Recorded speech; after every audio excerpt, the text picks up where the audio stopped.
To go back to one of the things you commented on in regards to your first family reunion, I know there was a bit of a fracas with the estate of Frederick Douglass where they more so were denouncing any relation or anything of that nature. Could you clear that up? Sure. First of all, it was not the estate of Frederick Douglass. The estate of Frederick Douglass has never come out against Dr. Umar Johnson. It was two very distant cousins of mine who have been attempting to build an economic opportunity for themselves off of the name of Frederick Douglass.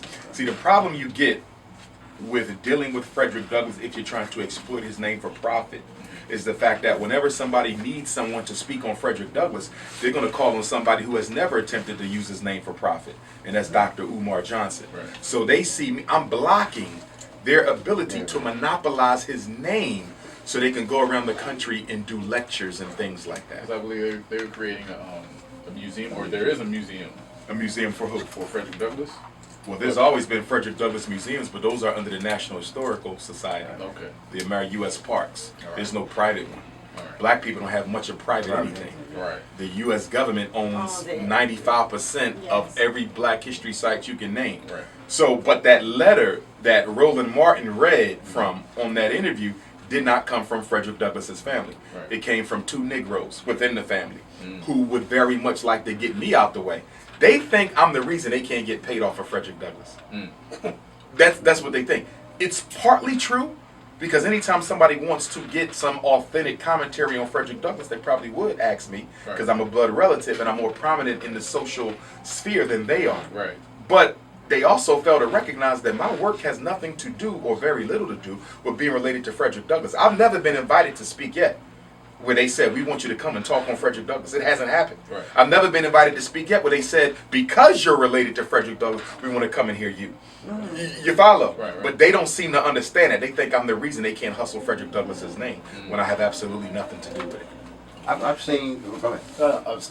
I just wanted to, backpedal a little bit, because earlier we talked about the millennials don't really have it because they're, because of they're born in their timeline, whatever, that they haven't been educated, they haven't seen it, haven't witnessed. And we haven't taught them. We haven't taught them. So my question was, how do you get them involved? You know what I'm saying? Because I'm a millennial. I mean, I'm probably a little bit more wiser or woke than other people, but how do you reach the millennials? And because our generation is like now, like we need it like ASAP. Like that's how it could be a curse, like you said, but it's also very much a curse. You know what I'm saying? But it can also there's be no one-day revolution. Yeah, I agree with that. Yeah. But it's also sometimes, as you said, that like they can be blessed on that way, that they can find out things like this. Oh yes, because they're also fearless. What's the approach? Like, how do you get to my generation? How do you get to that? I don't think it's anything that requires an excessive amount of investigation. I think you approach the millennials the same way you approach any other generation. The problem is this generation has been allowed to develop socially, politically, without any type of direction from the elders. I think that would mark this generation apart from the previous ones. And a lot of that is the elders' responsibility. If you go back to the rebellions that took place in Ferguson, Baltimore, all across the country, Charlotte, we saw a divide between the youth and the elders. And that divide was very obvious. And the reason that divide existed is because the youth who were fearless wanted change now. And that's where that urgency of now is a benefit to the millennial generation. But they also saw that their parents and their grandparents were scared to challenge, not passive, scared to challenge the power structure. So if I'm a youth and my job is to look to you for guidance, but I see you're scared to challenge the entity that's threatening my very survival, how can I respect you? The youth, because they have not yet been taught to be cowards, okay, they cannot respect anyone who is a coward. And the reason why we keep on having these conversations about why the youth don't respect the elders is because the elders haven't given them a reason to. You can't have the police out here shooting us like this and you won't do nothing about it. Have you noticed the black church missing in action? Our national black leaders missing in action. NAACP and Urban League on the issue of police genocide, missing in action. The black fraternities and sororities, missing in action. The black professional organizations, missing in action. For all intents and purposes, our youth are out there by themselves. alone and naked, facing those firearms. And it's a shame because the adults are scared. We want to protect our car note. We want to protect our Mercedes Benz. Yep. We want to protect our little retirement plan we got coming up. That's how weak black people have become. Things are more important than life. And it's an embarrassment to say that because we were the original people who value life more than things. No, he's absolutely right. I mean, last week, I had a young brother at a studio, and I confronted him for just something that he was doing. You know, he got upset, the whole nine, and he went and checked to see whoever I was. But this young brother actually came back to me and apologized and said, you know what? He was telling me in my era, I had older uncles and people around the neighborhood checking me if I was getting out of line. He said, they don't have that. He said, we don't got nobody checking us. So when you check me, it's unfamiliar. So I got to defend myself. It's like, you know, he gets into defensive action. So I just brought that story up just to reiterate you 100% right. Here's the in thing. A sense. The youth crave the direction and the structure. I see it. What is a gang? You know, a gang is nothing but a surrogate family. A gang provides a youth with everything you wish you had at home. You want your parents to tell you what to do and what not to do. You want to know that there's consequences if you don't come in on time because you know that they care, that they were up waiting for you to come through the house. You don't want to live in a house where you can come and go as you please. There's no structure in that. So when the structure is not provided in the home, they leave the home in search of that structure, and it takes them to gangs. And gangs provide them with identity. Gangs provide them with a mission. Gangs provide them with the love, with the structure, with the discipline. Everything you need from mom and dad, you can get it in the gang. So there would be no gangs if moms and dads were on their job. But let me clarify that because I don't believe in just blaming the parents because I'm thinking as a black community, we've gotten away far too long with blaming parents. We believe that it takes a village. But every time you hear conversations on black boys, it's always about the mother. Why in the hell are we going to blame a single parent mother for everything going wrong with our children in the school system? You must blame all the stakeholders. The mother is a stakeholder, but so is the pastor of the mega church, who we give $14 million to every Sunday, who has a congregation full of certified and licensed teachers who are doing absolutely nothing to battle the miseducation machine. How can you possibly blame a mother, but you don't blame the pastor that the mother gives all her disposable income to? So I have a question. So spiritually, so what do you as a people, because I have a Christian mother and a Muslim father. So did I. So what do you think, who do we pray to? Who's best for us? Because what I understand from what my dad explained to me is the Bible was meant to control us because that's not our God.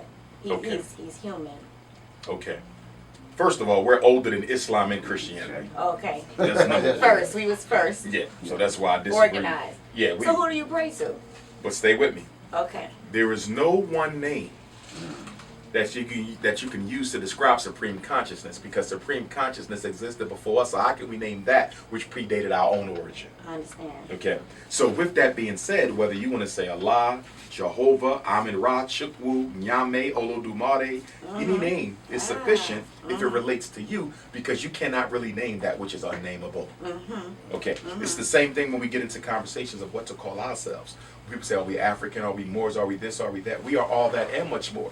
Because if you cannot name God, because God is above any name, then God's first people is also above one name. Okay. So any of them are sufficient. It's about what's relevant to you. Okay. You see, I don't think African people have to particularly belong to any spiritual or religious system. But I think you, as an individual, have to build your relationship with supreme consciousness. And the problem is we have been convinced that you have to buy into a cookie cutter already pre-established religion in order for you to find your way back to consciousness, and you don't. You don't need religion to find God. Okay, religion can be a bridge to that relationship, but it can also be a hindrance. I've seen people who didn't find God till they left the church, didn't find God until they left the masjid. On the flip side, I've seen people not be able to find God until they joined up. So it's all about what's best for you. What I look for, because as Pan-Africanists, we believe in freedom of religion. It's how that religion benefits our struggle.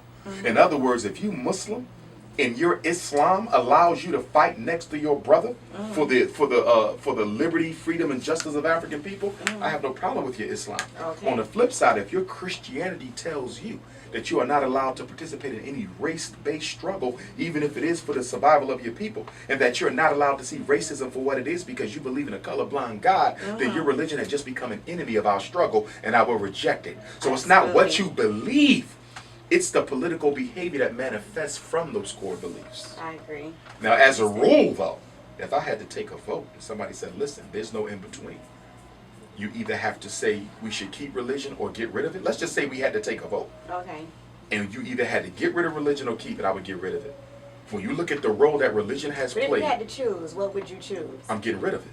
If you We had would- to choose Christianity, Oh, I'm not neither. Yoruba. No. If I'm going to choose anything, I'm going to choose traditional African spiritual systems. Me, myself, I practice Ifa, which is the system of the Yoruba of the Nigeria. Okay.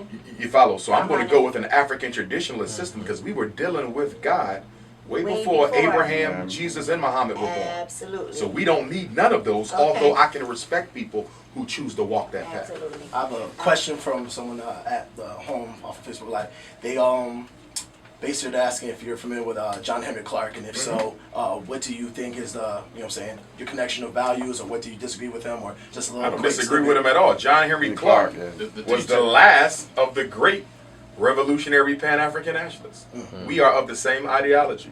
So he is someone that I think everyone should study, along with the late, great Dr. Amos Wilson, who I think was the greatest black psychologist of all time, but probably the greatest practical scholar of the modern age.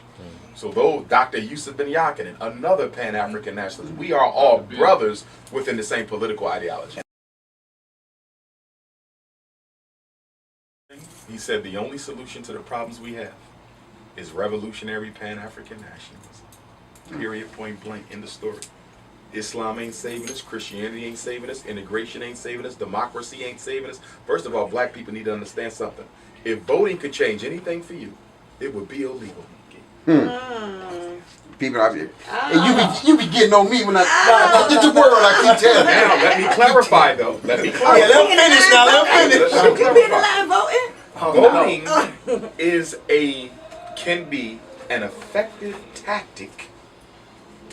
One item on a menu of items that we use in pushing for our liberty. It cannot be the be-all, end-all. No. It is not a way of life, and it will only benefit you if we lock our votes together and vote as a community. We cannot vote as individuals. White people love when you do that.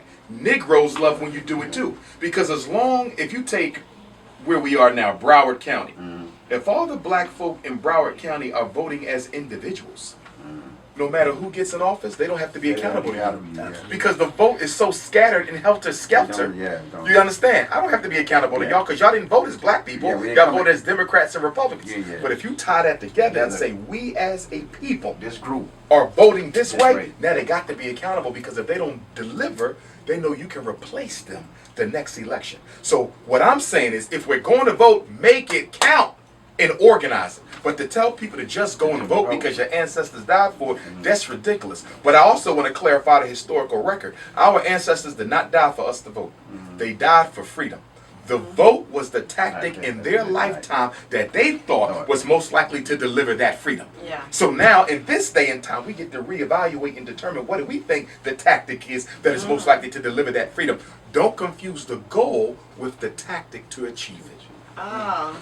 Yeah, no, absolutely. I mean, even with another question I've just been on my mind lately is, along with yourself, Jason Black, Tariq Nassi, I've noticed that a lot of these platforms that come up in, empowerment platforms that you got, I even hashtag them. Where's Umar? Where's Jason? Where's, you know what I'm saying? So I get the sense that they're very afraid of all you guys being unapologetic and coming to where I think can actually spearhead something real powerful. Like a lot of these platforms, like look at even First Take. You're there. You want to talk to Lil Wayne about sports, you know what I'm saying, or about something that's happening, you know what I'm saying, with the community, but you don't get gentlemen like yourself and Jason Black. They can allow that risk. Adolf Hitler who probably masterminded the modern propaganda machine through yeah. Joseph Goebbels, his psychologist, who created the whole philosophy of the blue-eyed, blonde-haired, superior white male.